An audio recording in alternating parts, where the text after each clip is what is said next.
नमस्कार, CSK news में आपका स्वागत है दोस्तों। पहले बड़ी खबर आज हो गया है दोस्तों 8 अगस्त, बिग ब्रेकिंग। जहां सीमा पर पाकिस्तानी कर रहे थे घुसपैठ, सेना ने ताबड़तोड़ की फायरिंग, पाकिस्तान की कई चौकियां तबाह, 4 आतंकी हुए ढेर। सीमा से इस वक्त की बड़ी खबर निकल के आई है।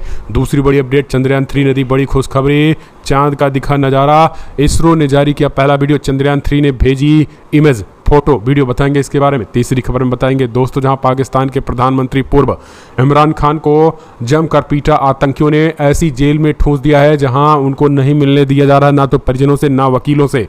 बताएंगे अगली खबर में। बताएंगे पाकिस्तान में होने जा रहा है चुनाव में कैसे चुनाव के बाद हो सकती है इमरान खान की हत्या। अगली खबर में आपको बताएंगे दोस्तों, भारत चीन सीमा विवाद में नहीं थमी बातचीत, विदेश मंत्री ने कहा टेंशन पॉइंटाइट्स पर आगे बढ़ी बात। बताएंगे इसके बारे में। और इस बीच एशिया का छिपा हुआ रत्न, चीन को अछूत पड़ोसी देश जिसे दोस्त बनाकर भारत कर सकता है ड्रैगन की नाक में दम, कैसे भारत की कूटनीति में फंस गया है चाइना, इसके बारे में आपको बताएंगे। एक और देश है। अगली एक और खबर, चंद्रयान 3 की नई तस्वीर आ गई है, ये भी हम आपको बताएंगे। और इस बीच बड़ी खबर निकल के आई है, अगले महीने चीन की यात्रा पर जाएंगे नेपाल के पीएम प्रचंड।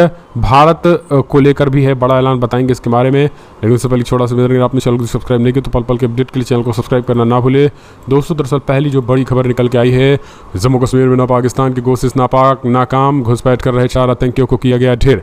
15 अगस्त से पहले जम्मू कश्मीर में माहौल बिगाड़ने के लिए पाकिस्तान फिर नापाक साजिश रच रहा है।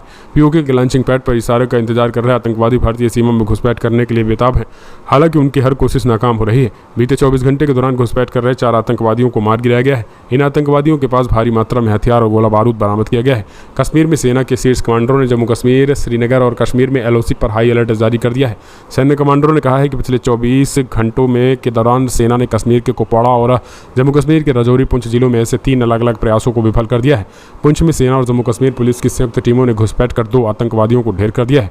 सेना के शीर्ष कमांडर ने कहा है कि मुठभेड़ के तुरंत बाद एक आतंकवादी गिर गया, दूसरे आतंकवादी ने नियंत्रण रेखा पर वापस भागने की कोशिश की, तो हालात जो है वहाँ पर भी बेहद खराब होते नजर आए। आपको बता दें, इस बीच सेना की ताबड़तोड़ कार्रवाई में जो है पाकिस्तान के कुछ चौकियां भी तबाह हो गई हैं, जिनमें 4 आतंकी मारे गए हैं। सेना की ये कार्रवाई जो है वो बड़ी कार्रवाई मानी जा रही है। सुरक्षा बलों की कार्रवाई ने सुबह के समय घुसपैठ की कोशिश को सफलतापूर्वक विफल कर दिया था, जिसके परिणामस्वरूप एक आतंकवादी को मार गिराया गया था। उसके कब्जे में AK-47 राइफल, 6 पिस्टल और 1 पाकिस्तानी मुद्रा सहित भारी मात्रा में युद्ध जैसे सामान बरामद हुए थे। राजौरी जिले के गुंधा गवास गाँव में सेना की संयुक्त टीम के साथ मुठभेड़ में एक और आतंकवादी को मार दिया गया था। अगली एक और खबर, चंद्रयान 3 ने किया कुछ ऐसा चांद का नज़ारा। इसरो ने जारी किया पहला वीडियो, आ गया है चंद्रयान 3 के डंका। भारतीय अंतरिक्ष अनुसंधान संगठन इसरो ने रविवार को अब चंद्रयान 3 के कैमरे से कैद हुई चंद्रमा की पहली तस्वीर जारी की। चंद्रयान 3 ने शनिवार को चंद्रमा की कक्षा में प्रवेश करने के बाद ये पहला नज़ारा दिखाया। वीडियो में दिख रहे चंद्रमा के नीले हरे रंग की कई गड्ढे दिखाई दे रहे हैं। मिशन के आधिकारिक ट्विटर हैंडल से ट्वीट किया गया है कि 5 अगस्त 2023 को चंद्र कक्षा में चंद्रयान 3 से चंद्रमा का नज़ारा देखने को मिला। इसरो को मिशन मून अब अच्छा लग रहा है और इसरो को उम्मीद है कि विक्रम लैंडर इस महीने अंत में 23 अगस्त को चंद्रमा की सतह पर सॉफ्ट लैंडिंग करेगा। तो दोस्तों, लगातार चंद्रयान 3 का डंका धड़ाधड़ बज रहा है और भारत विरोधियों को तगड़ा झटका भी लग रहा है। अगली एक और खबर निकल के आई है दोस्तों, पाकिस्तान में आर्थिक बदहाली के साथ साथ देखा जाए तो राजनीति में भी उथल पुथल देखने को मिल रही है। अब पाकिस्तान को जल्द मिलने वाला है एक नया प्रधानमंत्री। अब ये कौन होने वाला है, ये तो अभी बात सामने निकल के नहीं आ रही, क्योंकि नेशनल असेंबली को भंग करने की तैयारी शुरू हो चुकी है।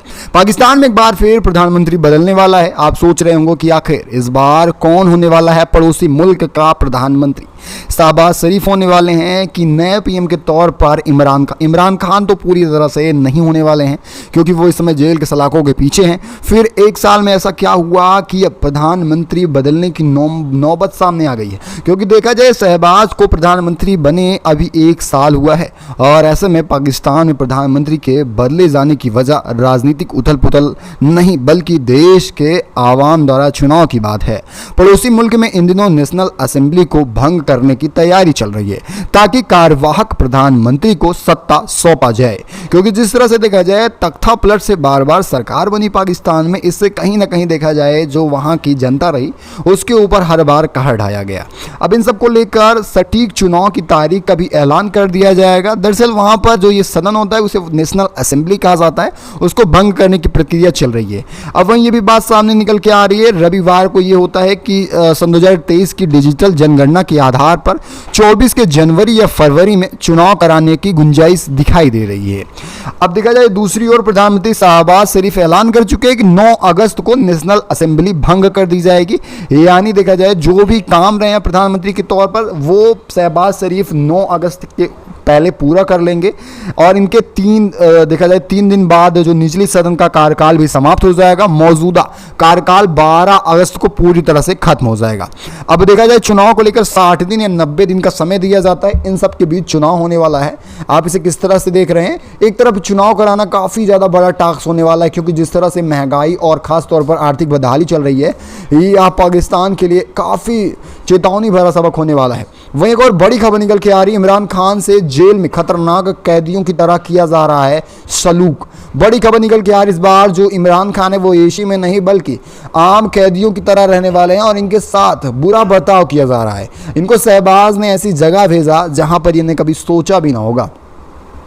पाकिस्तान को इकलौता क्रिकेट वर्ल्ड कप दिलाने वाले पूर्व कप्तान और पूर्व प्रधानमंत्री इमरान खान के साथ शहबाज शरीफ की सरकार खतरनाक कैदियों की तरह व्यवहार कर रही है और जेल के अंदर उन्हें किसी भी तरह की कोई सुविधा नहीं दी जा रही है। पाकिस्तान अखबार डॉन की रिपोर्ट के मुताबिक आपको बताते चलें कि पहले इमरान खान को सी कैटेगरी जेल में रखा गया था, लेकिन अब सरकार ने कहा इमरान खान को बी कैटेगरी के बैरक जेल में रखा जाए।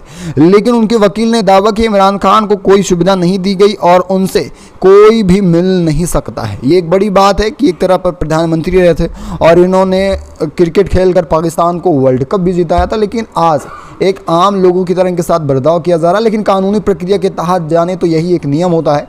भ्रष्टाचार के मामले में 3 साल की सजा पाए हुए हैं इमरान खान और देखा जाए कहीं ना कहीं इनका राजनीतिक कैरियर पूरी तरह से खत्म हो चुका है, क्योंकि जहां एक तरफ 3 साल की सजा है वहीं 6 सालों तक ये किसी तरह का चुनाव नहीं लड़ सकते हैं। इसे आप किस तरह से देख रहे हैं अपनी राय दीजिएगा। एक और बड़ी खबर निकल के आ रही है, भारत और चीन सीमा विवाद थम नहीं रहा है। लगातार ड्रैगन बातचीत की बातों को ध्यान नहीं देता है। भारतीय विदेश मंत्री जयशंकर ने सोमवार को बड़ा बयान दिया। इस बीच देखा जाए भारत और चीन के सीमा वार्ता कभी खत्म नहीं होने वाली है। अब देखा जाए दोनों देशों के बीच सालों की जो टेंशन रही थी प्रमुख पॉइंट पर भी बातचीत हो रही है, यानी कि अरुणाचल प्रदेश और LOC।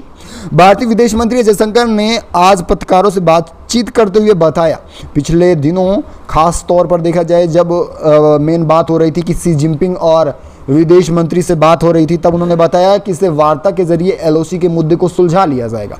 लेकिन दोनों देशों के बीच जब वार्ता की बात आई तो और भी तनावपूर्ण माहौल बन गए। बताया भी गया कि सीमा वार्ता पर जल्द ही एक और बैठक होनी चाहिए थी, लेकिन अब चीन और खासकर भारत के बीच जो वार्ता चल रही थी वो पूरी तरह से रुक गई है, क्योंकि इसके पीछे ड्रैगन की कोई बड़ी साजिश मानी जा रही है।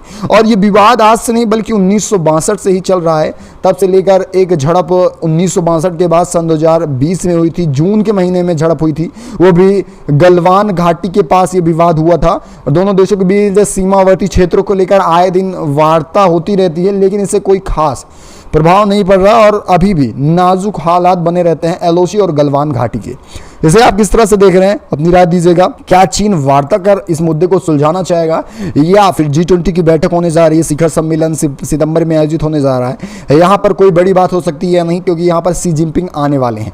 चलेंगे एक और बड़ी खबर निकल के आ रही है। जी हाँ, बड़ी अपडेट निकल के आ रही है, बीजिंग को बचाने दूसरे शहरों को खाई की तरह इस्तेमाल कर रहा है ड्रैगन। यही ड्रैगन सभी तमाम देशों को परेशान किया, अपने तमाम पड़ोसी देशों को, वो चाहे फिर इजराइल रहा हो या फिर भारत ही क्यों ना हो, ये सब के लिए वो गली की हड्डी बन चुका है जो निगलते बनता है और न उगलते। ये एक बड़ी खबर निकल के आ रही, रिकॉर्ड तोड़ बारिश से भले ही चीन पूरी तरह से अपना दम तोड़ चुका हो, लेकिन अपनी हरकतों से ये बाज नहीं आता है। अभी भी लोग, खास तौर पर आपको बताया गया होगा किस तरह से, खास तौर पर देखा जाए बीजिंग वही शहर है जो चीन की राजधानी मानी जाती है। वहाँ पर गंभीर रूप से प्रभावित है बाढ़ की वजह से लोग। अब उनको बचाने के लिए किसी भी तरह से शी जिनपिंग ने कोई भी सुरक्षा ट्रांसफॉर्मेशन नहीं किया है। लोग मर रहे हैं और लोग बह रहे हैं। ये बताया जा रहा है कि यहाँ पर 90 के दशक का पूरा रिकॉर्ड तोड़ चुका है बारिश से।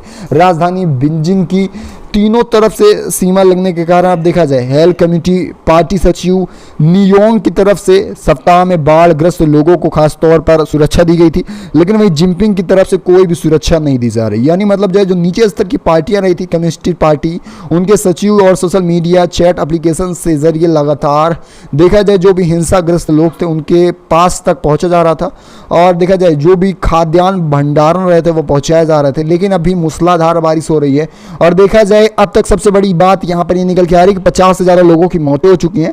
वहीं ये भी खबरें हैं कि 65 से ज़्यादा लोग गायब भी हो चुके हैं। एक बड़ी खबर निकल के आ रही है चीन से। वहीं चलेंगे और बड़ी खबर निकल के आ रही है, अगले महीने चीन की यात्रा के बाद नेपाल के पीएम प्रचंड दाहाल जून के महीने में एक और दौरा करने जा रहे हैं भारत में। इससे पहले आपने देखा था कि खासतौर पर जुलाई में दौरा हुआ था, तो अब एक और दौरा होने जा रहा है। नेपाल के प्रधानमंत्री पुष्प कमल दाहाल प्रचंड अगले महीने फिर से चीन की यात्रा करने जा रहे हैं, और नेपाल के विदेश मंत्री नारायण प्रसाद सऊदी अरब का भी दौरा करने वाले हैं। लेकिन यहाँ ड्रैगन नेपाल से काफ़ी ज़्यादा मधुर संबंध बनाने की एक वजह है, किसी तरह से उसे नेपाल में कब्जा जमाने को मिल जाए, क्योंकि यहाँ पर जो हाइड्रो प्रोजेक्ट है उसको लेकर दो देशों के बीच लड़ाई चल रही है। वो एक भारत और दूसरा चीन, दोनों देश लगातार देखा जाए तो यहाँ के प्रधानमंत्री से बातें कर रहे हैं, यानी प्रचंड से, कि हमें हाइड्रो प्रोजेक्ट की अनुमति दी जाए। लेकिन आपको याद होगा जब प्रेसिडेंट का दौरा हुआ था भारत में, तो उन्होंने कहा था कि हम भारत को ही देंगे हाइड्रो प्रोजेक्ट। लेकिन अब चीन के यहाँ दौरा होने जा रहा है, तो ये अपनी बातों से पहले भी पलटे थे, तो अब भी पलट सकते हैं। एक बड़ी बात है, आप इसे किस तरह से देख रहे हैं राय दीजिएगा। एक और बड़ी खबर निकल के आ रही है, अफगानिस्तान में तीसरी कक्षा के बाद लड़कियों की पढ़ाई पर लगा दी गई है रोक। तालिबानी द्वारा लगातार फरमान पे फरमान किए जा रहे हैं। इससे पहले बड़ी खबर निकल के आई थी, आपको बताया गया होगा कि ब्यूटी पार्लर पर रोक लगाया गया। फिर उसके बाद जो भी संगीत के सामान रहे थे, यानी म्यूजिकल इंस्ट्रूमेंट रहे थे, उनको भी जला दिया गया था। अब खबर निकल के आ रही थी कि पढ़ाई पर ही रोक लगा दी गई है। तालिबान अधिकारियों ने कथित तौर पर महिला शिक्षा के खिलाफ प्रतिबंधों को लेकर एक नया कानून बनाया।